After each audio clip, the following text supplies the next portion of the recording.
Bem, pessoal, estou gravando esse vídeo para esclarecer um pouco aí o conceito de cointegração, né? E geralmente tem algumas dúvidas, né, a respeito de como isso daí funciona. Aí tomara, né, que a gente consiga esclarecer. De fato, tem algumas regrinhas, né, esse conteúdo aqui não dispensa, né, a leitura das notas de aula da semana 9. Quem quiser também pode ler o Uldred, né, no capítulo 18, que está bem interessante para essa parte. Então, pessoal, a gente vai se concentrar nessa equação aqui. Tá? É uma regressão simples, né? A gente tem y e apenas uma covariável x explicativa. Como eu coloquei ali para vocês, a metodologia de Johansen permite a gente estudar aí com várias covariáveis, né?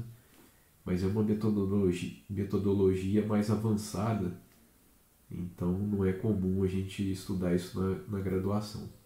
Tá certo? Então, assim, eu coloquei aqui alguns casos para ver se a gente esclarece bem esses pontos aí. Ó, se y foi zero e x foi zero, ou seja, C zero, pessoal, é C estacionário. Né? Então, assim, se eu tenho duas séries estacionárias, essa regressão é sempre válida. Né? Ou seja, o MQO produz estimativas consistentes. Né? O estimador é consistente para esses caras aqui. Tudo bem? Então, assim, ser válido é ser confiável. Né? Ou seja, eu não sei se isso daqui vai ser significativo. O ponto é, eu posso fazer o teste de significância e confiar no resultado. Tá certo? Agora, se a gente tiver ordem de integração diferente, eu tenho uma I1, ou seja, uma série não estacionária, e a outra é I0. Com certeza, esse erro vai ser não estacionário. E se eu tiver erro não estacionário, eu não posso confiar no resultado da regressão. Tá certo? Depois eu explico melhor aqui o termo espúria. Né? Então, de modo bem semelhante, ó, não importa quem tem a ordem I1 e a outra I0. Sendo ambas de ordens diferentes, né, com certeza o erro vai ser I1. Né? Diferentes assim, uma I0 e uma I1, com certeza o erro vai ser I1 e a regressão não será válida. Agora, o caso da cointegração, ele só pode ocorrer aqui dentro. Eu tenho duas séries I1, e aí eu vou me perguntar, cointegra ou não? Tá certo?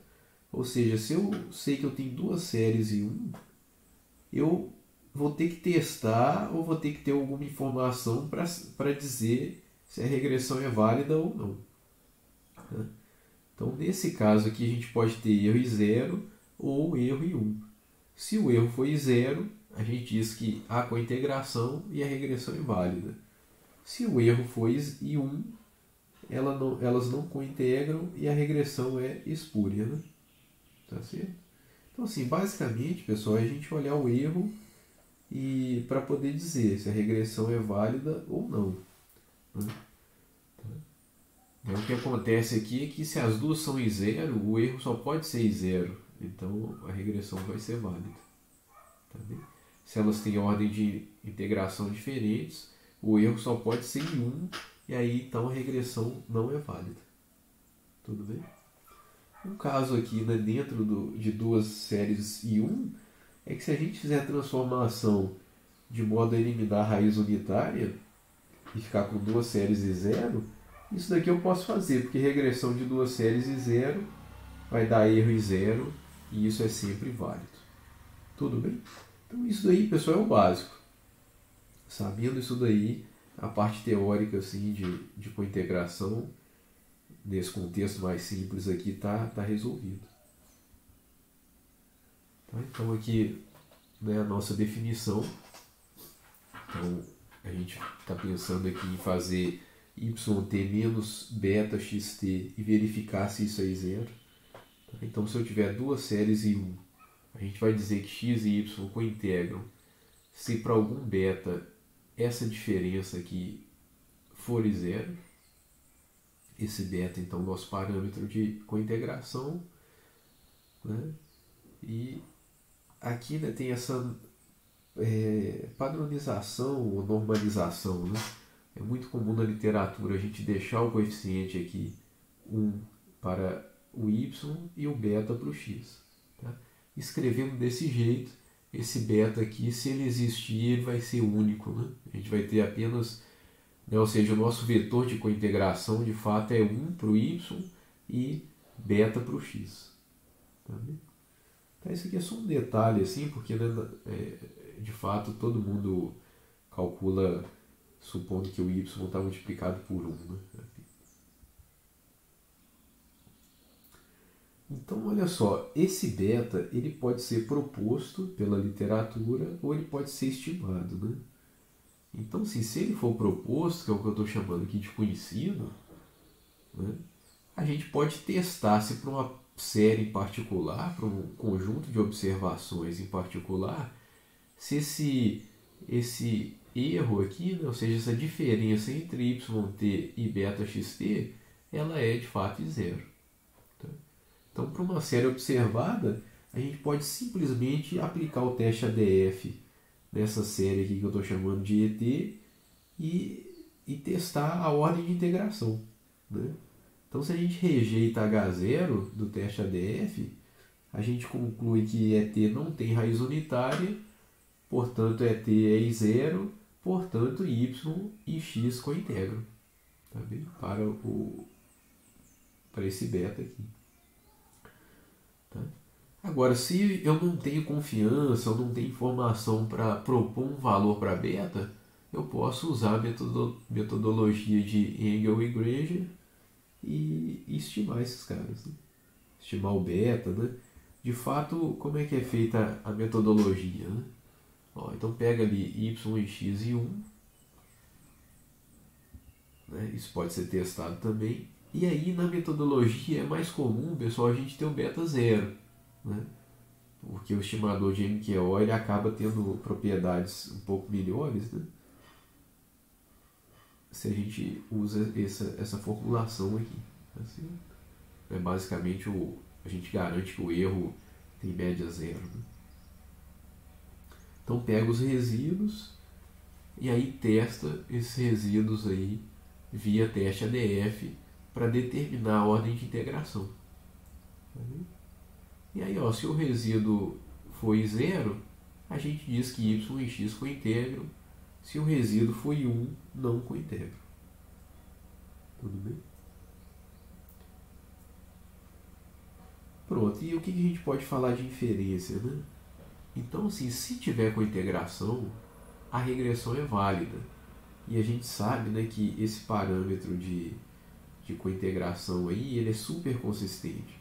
Ou seja, ele é confiável, né? O que está estimado ali é confiável e ele converge para o valor verdadeiro até mais rápido do que estimação com séries estacionárias. O que vejo é um resultado bem interessante. Assim. Agora, o teste T não necessariamente é válido, porque o que acontece? A gente está estimando uma regressão simples. Pode ser que tenha muita coisa aqui nesse resíduo ainda. Quando a gente... Aqui, pessoal, acho que é um ponto que muitos alunos têm dúvida. Quando a gente diz que ET é zero, a gente está dizendo que ET é estacionário. Tá certo? Isso não significa necessariamente que ET seja um processo ruído branco. Tudo bem? Tá? Ele pode ser um arma estacionário. Tá bem? Então, se isso acontecer, significa assim, a gente ainda tem muita estrutura aqui dentro. Então, a gente não pode confiar no teste T feito para esses coeficientes aqui. Tá bem? Então, quem tiver interesse pode ir lá no Uldred. Tem esse estimador aqui, né, de leads and lags, que é, na verdade, a gente colocar aqui termos diferenciados aqui para frente e para trás, toma diferença porque xt e 1, né? Então toma diferença, ela se torna zero, e aí pega defasagem e também caras para frente, de modo a limpar a correlação do resíduo. É como a gente faz no teste ADF, né? Aquele aumentado, a gente usa defasagens do delta, né? E, e aí com isso a gente limpa os resíduos. A ideia é bem semelhante, né? Agora, se não há cointegração, a gente chega aqui no caso da regressão espúria, que aqui, pessoal, em séries temporais ela é bem interessante, porque quando eu pego duas séries não estacionárias, ou uma série estacionária e a outra não estacionária, então eu sei que esse resíduo, ou esse erro, vai ter raiz unitária. Tá certo? E aí é interessante porque o que acontece? É muito comum em séries temporais, em regressão que não tem cointegração, o R2 ser bem alto e o teste de significância é apontar para a significância dos parâmetros. Então, o pesquisador, o aluno, a pessoa que está usando regressão, se ela não tem essa formação, ela olha para uma regressão de séries temporais e ela geralmente confia muito nos resultados, porque ela olha R2 e olha teste de significância e a regressão parece fazer bastante sentido. Tá? E isso daqui acontece, né, quando também, o problema é esse, acontece também quando eu tenho regressão com séries, com pelo menos uma série não estacionária em que a cointegração não ocorre. Tá bem? Então aí acontece esse resultado espúrio. Né? Tá? Ele leva a gente a crer que a regressão é significativa, mas na verdade ela não é. Tá? Então esse é o perigo de a gente não verificar a ordem de integração do resíduo, né, para ver se a regressão de séries temporais é confiável ou não. Então essa daí é um ponto importante. Né? Tá, vou passar aqui pelo exemplo bem rapidamente, né, para o vídeo não ficar muito longo. Então a gente está pegando aqui taxa de juros do Tesouro Americano, né, dos títulos, né, do Tesouro Americano de 6 meses e de 3 meses. E aí o spread, né, a diferença entre esses títulos. Aqui como já é taxa, né, aí, né, log do preço, né, desculpa, né, a diferença do log do preço, por exemplo. Aí a gente vai ver se esse spread é estacionário. Tá certo? Então, quando a gente olha para o gráfico das duas séries, a gente percebe, olha só, essa questão da estabilidade de longo prazo. Né? Olha como que elas andam juntas, né? Na verdade. De fato, né, se elas descolarem muito, né, aí dá para arbitrar aí nesse mercado. Né? Então a tendência é que elas andem, né, de forma razoavelmente juntas. Né? Então, né, pela teoria aí, o beta vai ser igual a 1. Então, o que a gente vai fazer é isso, ó. Então, R6 menos R3, né, como se tivesse um 1 aqui. Faz o teste ADF, olha aqui para esse cara, né, ó, a estatística do teste aqui, compara com o valor tabelado, ó, tá à esquerda do 1%. Né? Então, a gente rejeita H0 a 1%, e conclui que de fato essa diferença aqui, né, ou seja, o spread é zero. Se a gente não tivesse essa hipótese aí de que beta é igual a 1, a gente poderia usar o procedimento de Engel e Granger. Tá bem? Estima por MQO, pega o resíduo, tá bem? E rodou a regressão, pegou o resíduo, teste em cima dos resíduos. Está aqui a estatística do teste, está aqui o valor tabelado. Né? Então rejeitou, né, H0, até ficou mais à esquerda ainda, e a gente conclui então que o resíduo é estacionário e que a série cointegra. E de fato, olha só, o parâmetro de cointegração, né, o beta, ficou bem próximo do 1. Né? Tá bem? Aí, pessoal, aqui um detalhe, né, quando a gente estima, né, quando a gente faz o procedimento de Engel-Granger, o valor crítico do teste ADF ele se modifica um pouco, né? Então aqui, né, pegando aqui do artigo lá do McKinnon, do James McKinnon, a gente percebe, olha só, olhando aqui, ó, sem tendência, ó, o valor crítico ele fica sempre mais à esquerda, ou seja, fica mais difícil rejeitar H0. Né? Tá vendo? Então, assim, mas vejam que a diferença não é tão grande, é um 0,5 ali a mais, né, um 0,5 para a esquerda. Tá? Então, vocês podem usar essa regra de bolso aí, né, um 0,5, né, ou seja, o valor tabelado menos 0,5. Né, porque a maioria do software, pessoal, traz só o decay Fuller normal. Ele não pergunta, né, se a gente está testando para cointegração. Tá? A menos que seja um teste já para cointegração, pode ser que tenha isso.